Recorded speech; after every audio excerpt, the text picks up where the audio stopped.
इस वर्तमान समय में कलयुग की बिचली पीढ़ी चल रही है, उस भगवान ने, उस कबीर देव ने संत रूप में स्वयं प्रकट होना था। और 8 सितंबर 1951 को गांव धनाना, जिला सोनीपत, हरियाणा में वो पूर्ण ब्रह्म परमात्मा, राजाओं का राजा, शहंशाहों का शहंशाह, भगवानों का भगवान, अल्लाहों का अल्लाह सतगुरु रामपाल जी स्वयं धरती पर प्रकट है। ज्ञान से ही ज्ञान होता है। जब तक आप किसी के विचार नहीं सुनोगे, आप किसी को नहीं समझ पाओगे।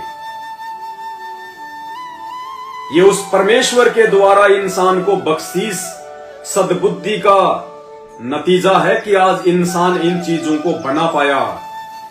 अन्यथा 3 युग बीत गए, द्वापर, त्रेता, सतयुग। पशुओं का चारा काटने की मशीन तक इंसान नहीं बना पाया। 2-2 घंटे हाथ में लेके गंडाशा लगे रहते थे पशुओं के लिए चारा काटने के लिए। 3 युग बीत गए, ये इंसान आटा पीसने की एक चक्की नहीं बना पाया। हमारी माता बहनें सुबह 4 बजे उठकर लग जाती थी आटा पीसने, पसीने में पसीना हो जाती थी, 2 घंटे लगते थे। तुम्हें क्या लगता है आज इंसान ने बना लिया ये सब कुछ है? इंसान की औकात नहीं है। हम वो इंसान है जो त्रेता में थे, द्वापर में थे, हम सतयुग में थे। आज के इंसान के कोई डबल माइंड नहीं है। ये डबल माइंडेड ज्ञान गॉड गिवन है। ये उस परमपिता परमेश्वर जी ने दिया है इंसान को। क्यों? ताकि हम लोग भक्ति सही तरीके से कर सकें। इस भक्ति युग में भक्ति के बीच में कोई बाधा उत्पन्न ना हो, इसलिए मोबाइल दिए हमें सत्संग सुनने के लिए। इनके अंदर मेमोरी कार्ड डाल के हम लोग कई घंटे के सत्संग सुन सकें। ये टीवी, एलसीडी इसलिए दी ताकि हम सत्संग करने वाले उस परम संत के मुख कमल से उनके दर्शन करते हुए सत्संग सुन सकें। क्योंकि जो परम संत होता है, उनके दर्शन मात्र से जीव के बहुत सारे पाप कर्मों का नाश होता है। कहते साधु दर्शन राम का, मुख पर बसे सुहाग, और दर्शन उन्हीं को ओत हैं जिनके पूर्ण भाग। ये सत्संग सुनने के लिए दिए हैं। ये गाड़ियां, ये एरोप्लेन, ये बकवाद करने के लिए नहीं दी परमात्मा ने। ये धरती 3 युगों से यही है। और आज भी इंसान ने धरती को खोद खोद के ही लोहा निकाला है। ये पहले भी निकाल सकता था, पहले भी धरती यही थी। ये सारे खनिज इसी धरती में थे, लेकिन एक छोटी सी जीप तक नहीं बना पाए, एक पंखा तक नहीं बना पाए, एक मेमोरी कार्ड तक नहीं बना पाए। ये इस परमेश्वर ने बनवाए, गुरुदेव भगवान ने बनवाए, ताकि हमारे समय की बचत हो और उस समय को बचाकर ज्यादा से ज्यादा समय हम गुरुदेव के सत्संगों को दें, उनके प्रवचन सुने, ताकि हमें ज्ञान हो। हमारा जो अज्ञान है वो बाहर निकले। जो प्राचीन युगों से इन नकली धर्म गुरुओं के द्वारा वेद शास्त्रों को पढ़ पढ़ के उनका उल्टा अर्थ निकाल के भगत समाज को दे दिया गया है, वो अज्ञान हमारे भीतर से निकले और सच्चे संत का सत ज्ञान हमारे अंदर समाये। इसलिए उस परमेश्वर ने हमें ये सारी सुविधाएं विज्ञान के माध्यम से दी हैं। उस परमेश्वर के तत्व ज्ञान का एक छोटा सा हिस्सा है विज्ञान। विज्ञान का मतलब विशेष ज्ञान। और जो पूर्ण ज्ञान है वो होता है परम संत का तत्व ज्ञान। तो उस तत्व ज्ञान के आगे ये विज्ञान ऊंट के मुंह में जीरे के बराबर भी नहीं है। पहले हमारे साधु संत महात्मा ये तपस्वी उल्टी साधना करने के लिए, पाखंड करने के लिए, क्योंकि जो साधना वो किया करते थे उस साधना से मोक्ष प्राप्ति नहीं है। अरे भैया, किसी पेड़ को यदि आप लकड़ी की कुल्हाड़ी से काटोगे तो क्या वो पेड़ आप जी काट पाओगे?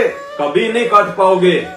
पेड़ को काटने के लिए लोहे की तीखी कुल्हाड़ी चाहिए।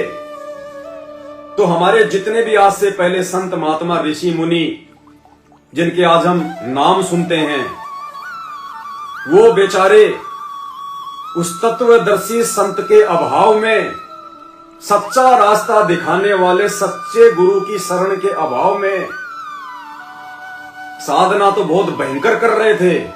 गुफाओं में जा जाके तपस्या करते थे, जंगलों में जा जाके परिवार छोड़ दिया, खाना पीना छोड़ दिया, शरीर की चिंता नहीं, लेकिन वो लकड़ी की कुल्हाड़ी से पेड़ को काट रहे थे। लकड़ी की कुल्हाड़ी अर्थात उनके पास में तत्व ज्ञान नहीं था, तत्व ज्ञान रूपी हथियार नहीं था उनके पास में काल के जाल को काटने के लिए। तो आज वो तत्व ज्ञान रूपी कुल्हाड़ी इस पूरे विश्व में, पूरे ब्रह्मांड में शिवाय संत रामपाल जी के अलावा किसी के पास नहीं है। सब झूठे जगत गुरु बने बैठे हैं, झूठे मठाधीश बने बैठे हैं, झूठे शंकराचार्य बने बैठे हैं, और अंत में सबकी दुर्गति होती है। कोई कैंसर से मरता है, कोई बीमारी से मर रहा है, कोई एक्सीडेंट में मर रहा है। जब साधना करने वाले उन संत महंतों की ऐसी दुर्गति से मौत हो रही है, तो उनके द्वारा बताई गई उस साधना से आप और हमारा कैसे भला होगा, कैसे मोक्ष होगा? और इतिहास उठा के देख लो, कबीर जी के अलावा और कबीर जी के संतों के अलावा किसी भी सनातनी संत महात्मा की आरामदायक मौत नहीं हुई। सबको दुर्गति से मरना पड़ा है, सबको दुर्गति से। इतिहास उठा के देख लेना आप। दास ने वीडियो जो है मैं बना चुका हूं, आप मेरे इसी Facebook page Pawan Das is live, Manav Dharmi Pawan दास के ऊपर जाकर देख सकते हैं। तो ये विशेष बुद्धि इंसान को सतगुरु रामपाल जी भगवान ने प्रदान की है। ये स्वयं पूर्ण ब्रह्म परमात्मा है। संत शिरोमणि सतगुरु रामपाल जी भगवानों के भगवान, आदि राम, अल्लाहों के अल्लाह, ये स्वयं है। इस भूल में ना रहना कि इंसान भगवान नहीं होता। इंसान भगवान नहीं होता, लेकिन भगवान इंसानों को समझाने के लिए इंसान ही बनकर आता है। आप जी ब्रह्मा विष्णु महेश को भगवान कहते हैं, तो ब्रह्मा विष्णु महेश किसके जैसे हैं? जानवर के जैसे या इंसान के जैसे? आप कहोगे जी इंसान के जैसे हैं, क्योंकि ना तो उनके पूंछ है ना उनके सींग है। आप और हमारी तरह इंसान के रूप में है। तो भगवान कैसा हुआ? इंसान के जैसा। श्री रामचंद्र जी को आप भगवान कहते हैं। श्री रामचंद्र जी कैसे दिखाई देते थे? भालू की तरह या इंसान की तरह? आप कहोगे जी इंसान की तरह। तो भगवान कैसा हुआ? इंसान की तरह। श्री कृष्ण जी आए, वो कैसे थे? जानवर की तरह या इंसान की तरह? हाँ जी, इंसान की तरह आए थे। तो आज जब धरती पे भगवान आएगा, असली भगवान आएगा, राम का भी राम आएगा, आदि राम आएगा, तो आपने ये कैसे सोच लिया कि वो सिर पे सींग लगा के आएगा? वो भी तो इंसानों को समझाने के लिए इंसान ही बन के आएगा। लेकिन धोखा खा गए हम आज से पहले, जो इंसान रूप में प्रकट उस भगवान को पहचान नहीं पाए। लोगों ने त्रेता युग में श्री रामचंद्र जी को भी नहीं पहचाना। जहां तक का लाभ श्री रामचंद्र जी दे सकते थे, उस लाभ से भी लोग वंचित रहे उनके साथ में लड़ाई झगड़ा करके। अगर उस समय कोई श्री रामचंद्र जी को विष्णु का अवतार मान के और सही प्रकार से उनकी आज्ञा का पालन करता तो कुछ समय उसको भी स्वर्ग के अंदर जगह मिलती। मोक्ष तो नहीं था, क्योंकि मोक्ष तो स्वयं श्री रामचंद्र जी का ही नहीं हुआ। उनको भी 84 लाख योनियों में भटकना पड़ता है, तो उनकी साधना करने वाले का तो मिलेगा ही कहां से।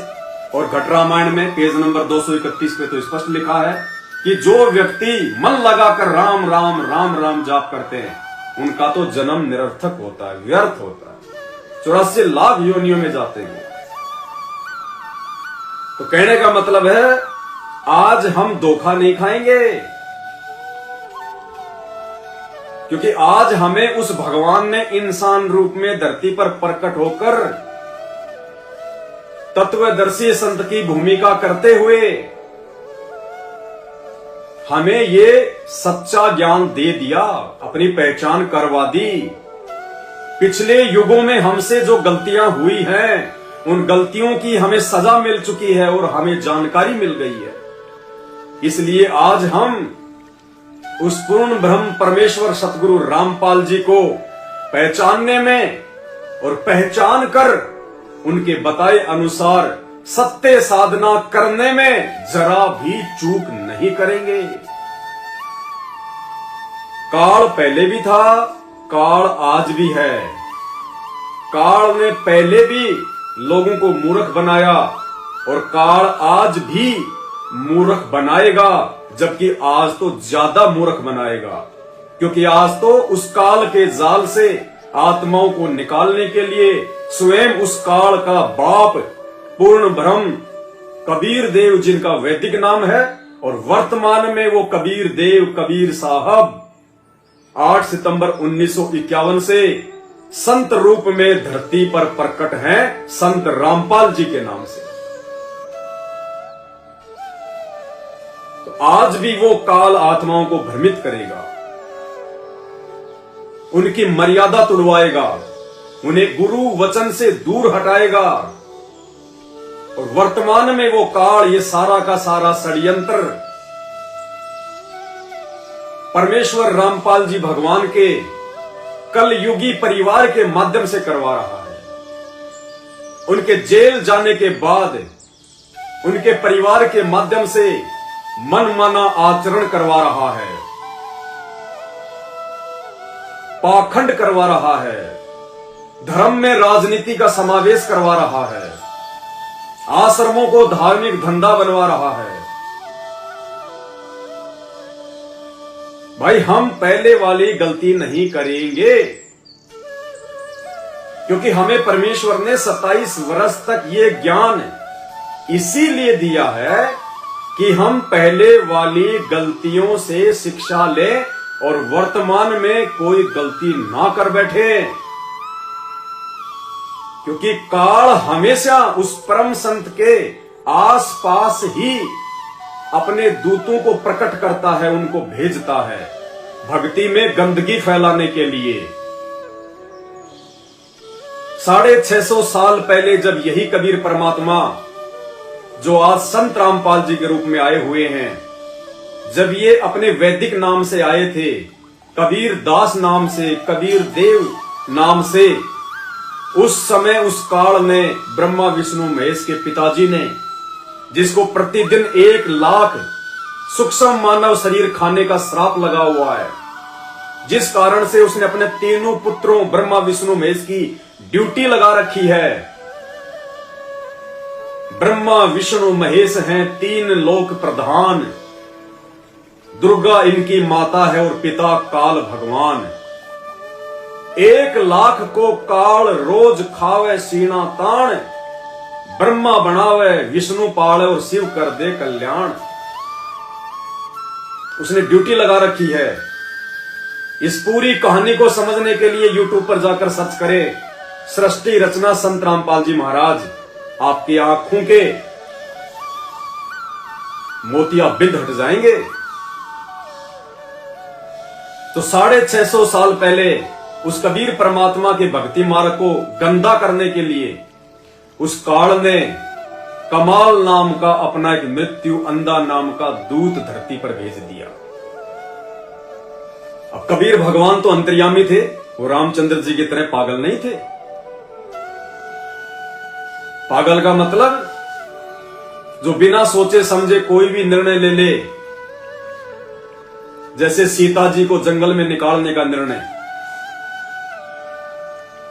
उनको पता था कि ये जो कमाल नाम का जो लड़का है, जिसको मैं मुर्दे से जिंदा करने जा रहा हूं, ये आगे चलकर गुरुद्रोही बनेगा, मेरे भक्ति मार्ग में रोड़ा अटकाएगा, मेरी आत्मा को काल के जाल में फंसाएगा। लेकिन परमेश्वर परमेश्वर होता है। काल ने तो षड्यंत्र के तहत उस कमाल को भेजा, लेकिन परमेश्वर ने एक तीर से दो शिकार किए। कैसे? जिस समय उन्होंने कमाल को मुर्दे से जिंदा किया,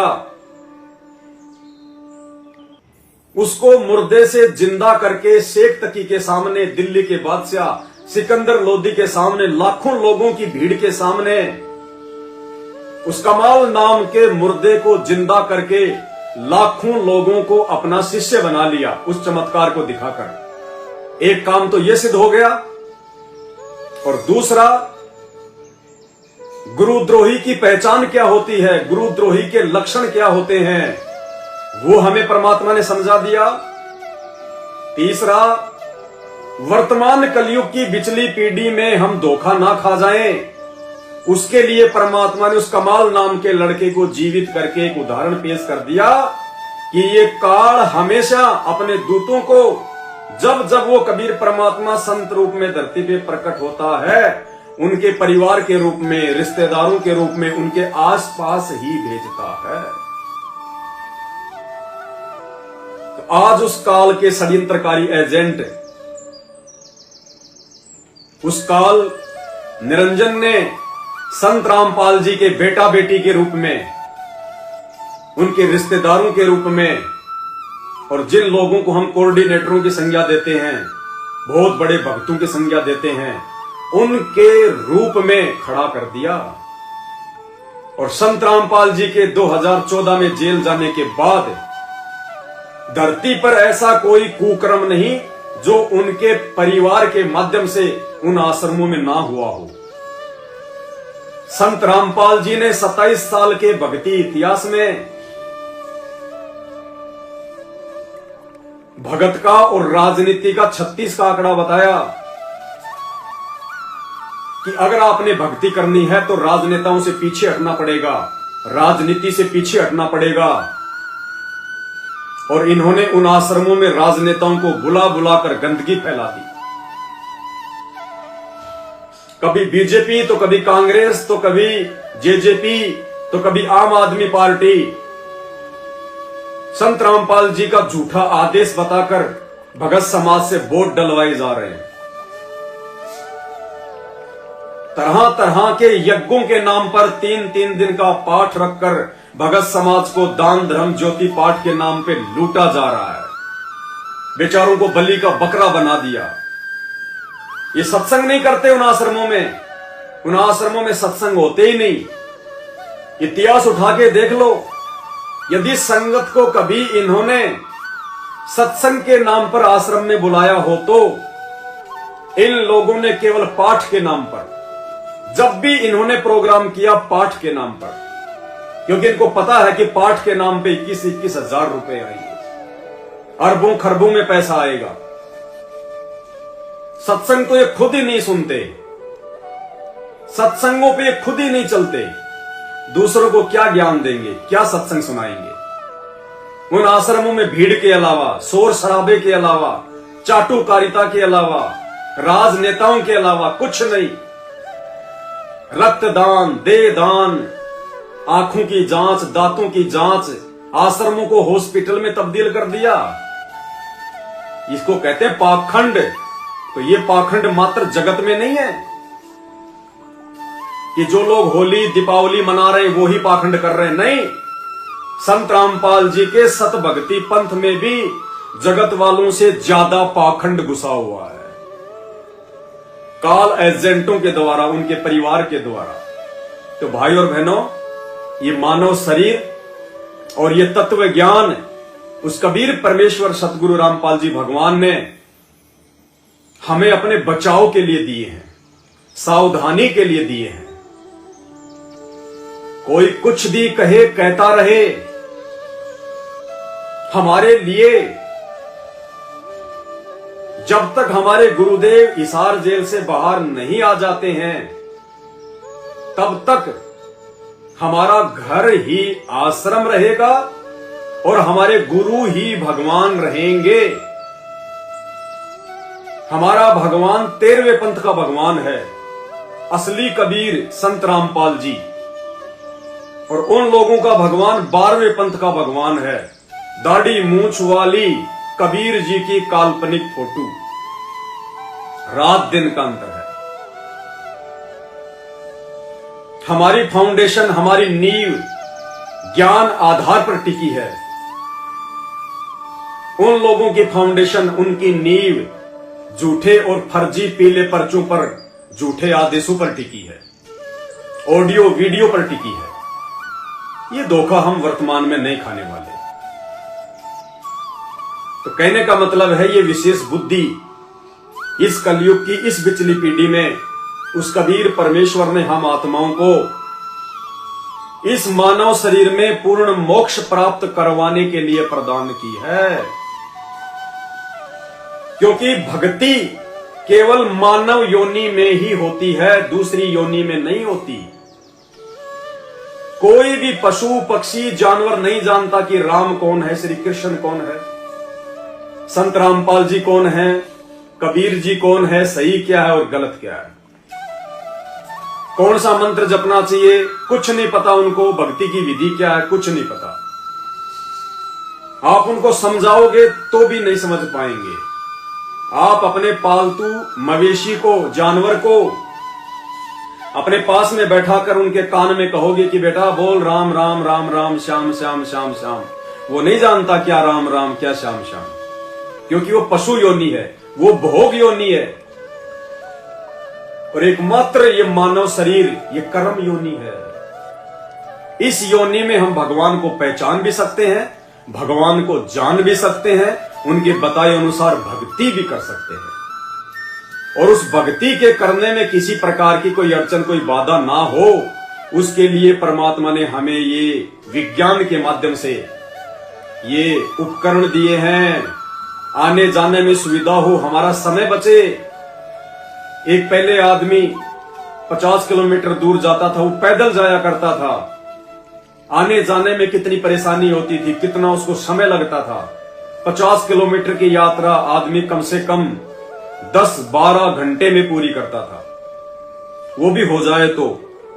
और आज 50 किलोमीटर की यात्रा एरोप्लेन से 2 मिनट में, एरोप्लेन से मात्र 5 मिनट में समझ लो। और अगर अपना खुद का अगर व्हीकल है तो आप जी 1 घंटे में आसानी से पूरा कर लेते हो। तो बचे कितने घंटे? 11 घंटे। पैदल चल के 12 घंटे में और अपनी खुद की गाड़ी से 1 घंटे में, तो आपके पास में कितने समय की बचत हो गई? 11 घंटे की। अब 11 घंटे यदि आप जी सत्संग सुनोगे, सेवा करोगे, तो आपका फायदा हुआ कि नहीं हुआ? हमें ये कूलर, ये एसी क्यों दिए परमात्मा ने? बकवाद करने के लिए नहीं दिए। ऑफिस में बैठ के दुनिया को ठगने के लिए, लूटने के लिए नहीं दिए। ये एसी हमें परमेश्वर ने गर्मी के दिनों में भी शांति से भक्ति करने के लिए दिए। पहले के समय में गुरुदेव ने बताया कि ये जितने भी साधु महात्मा थे, ये हिमालय में जाके तपस्या क्यों किया करते थे? हिमालय में कोई भगवान थोड़ी बैठा कोई। अरे भगवान तो तुम कहते हो रामचंद्र जी थे, तो रामचंद्र जी तो अयोध्या में थे। तुम कहते हो श्री कृष्ण जी भगवान थे, तो श्री कृष्ण जी तो मथुरा में थे या फिर द्वारिका में थे। फिर हिमालय की गुफाओं में जाके क्या लेने जाते थे? वो हिमालय की गुफाओं में भगवान ढूंढने नहीं जाते थे।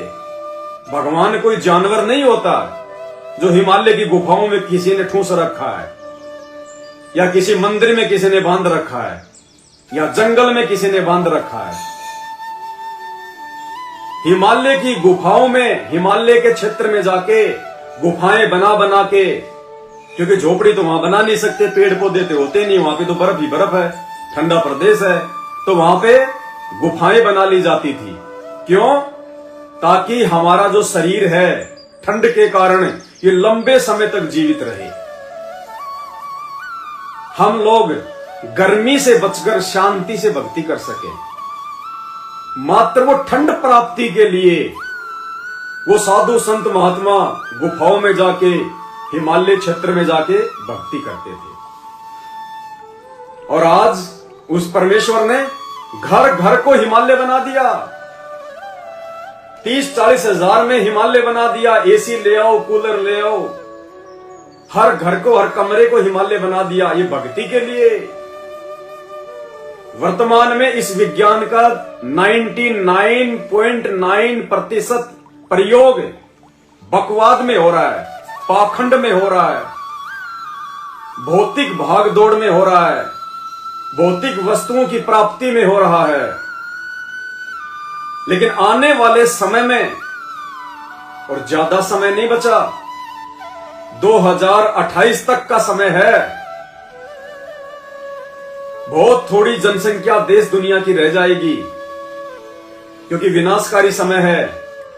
भविष्यवाणियां पहले हो चुकी हैं। देश दुनिया की वर्तमान स्थिति से आप जी भली भांति परिचित हैं कि कैसे आज दुनिया ये परमाणु बम बना के, हाइड्रोजन बम बना के, जहाज बना के, बेड़े बना के, जंगी जहाज बना के, मिसाइलें बना के, गन्स बना के, दुनिया भर के जहरीले केमिकल बना के, कैसे आज पूरी दुनिया बारूद के ढेर पे बैठी है। और 2 जगह चिंगारी लग चुकी है, रसिया यूक्रेन, इजराइल हमास। और इन 4 वर्षों में यह चिंगारी पूरे विश्व में फैलेगी। कई देशों का तो नामो निशान मिट जाएगा नक्शे से। भविष्य मालिका के अनुसार पूरे विश्व की जनसंख्या मात्र 30 करोड़ रहेगी, 30 करोड़ या फिर 60 करोड़, कुछ ऐसे ही बताई जाती है। बचा सकता है भगवान, कोई बड़ी बात नहीं। परमात्मा धरती पे प्रकट है संत रामपाल जी के रूप में।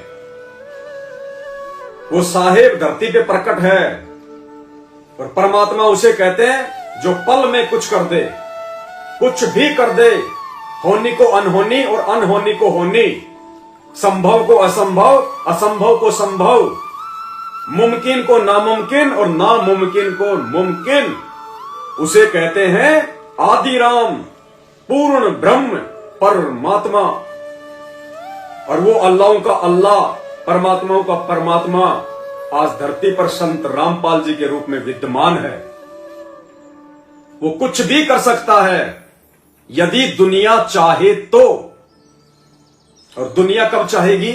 जब दुनिया उनका ज्ञान सुनेगी, उनके सत्संग सुनेगी, उसके बाद ही दुनिया इन बुराइयों से दूर हो सकती है। उनसे दीक्षा लेकर उनके वचन में चलने से वो परमात्मा इस महाविनाश को भी रोक सकते हैं। वो विधि के विधान को रोक सकते हैं। वो प्राकृतिक आपदाओं को रोक सकते हैं, क्योंकि वो समर्थ है। उससे बढ़कर दूसरा शक्तिशाली जहान में कोई नहीं, यदि दुनिया चाहे तो। क्योंकि कहते हैं साहिब से सब होत है, बंदे से कुछ नहीं। साहिब यानी भगवान, और बंदा यानी इंसान।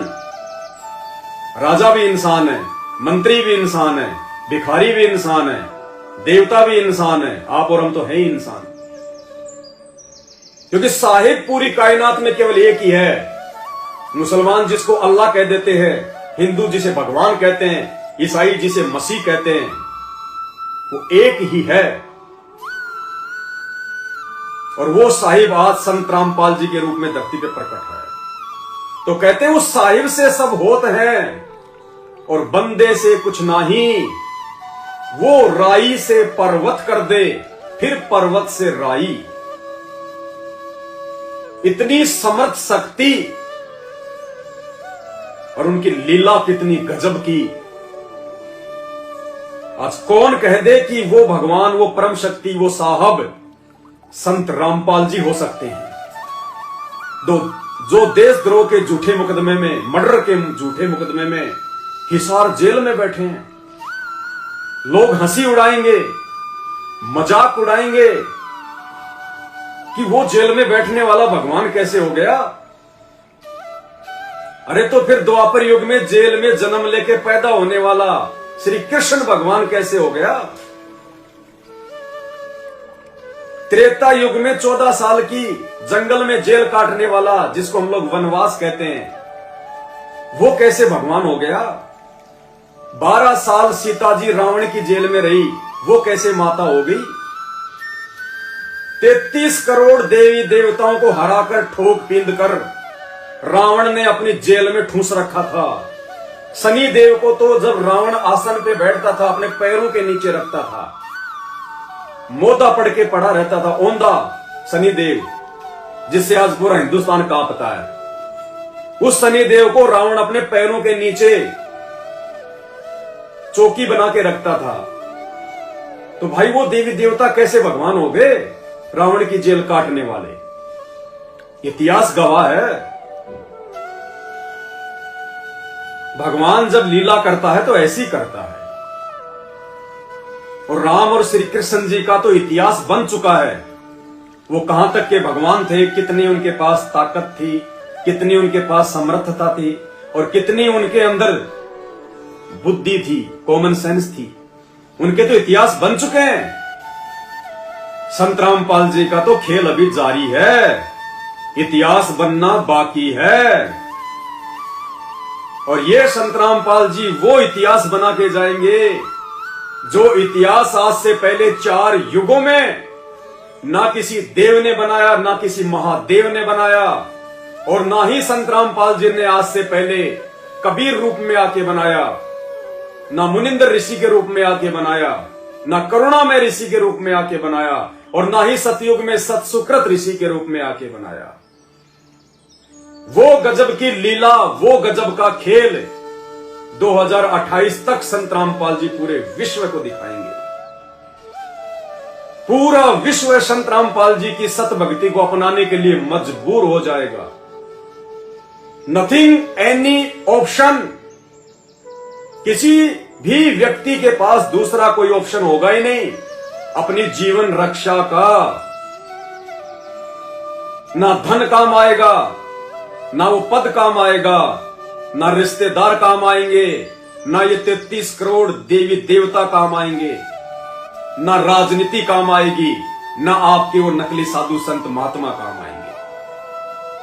उस विनाशकारी समय में अपने और अपने परिवार की रक्षा का एकमात्र समाधान यदि कोई होगा तो संत रामपाल जी की शरण मजबूरन घुटने टेकने पड़ेंगे। बड़े बड़े देशों के राजा, प्रधानमंत्री, राष्ट्रपति संत रामपाल जी के चरणों में घुटने टेककर नाक रगड़ने के लिए विवश हो जाएंगे। यदि उनको अपना देश बचाना होगा तो, दुनिया बचानी होगी तो 2028 के बाद, ज्यादा समय की बात नहीं है, 4.5 साल बचे, पूरे विश्व में संत रामपाल जी का ही शासन होगा। पूरे विश्व का एकमात्र सम्राट, शहंशाह संत रामपाल जी होंगे। उनके अनुयायियों के द्वारा पूरे विश्व की सत्ता को संभाला जाएगा। क्योंकि वर्तमान के राजाओं को तो आपने देख ही लिया, पूरे संसार को बारूद के ढेर पर बैठा दिया इन्होंने।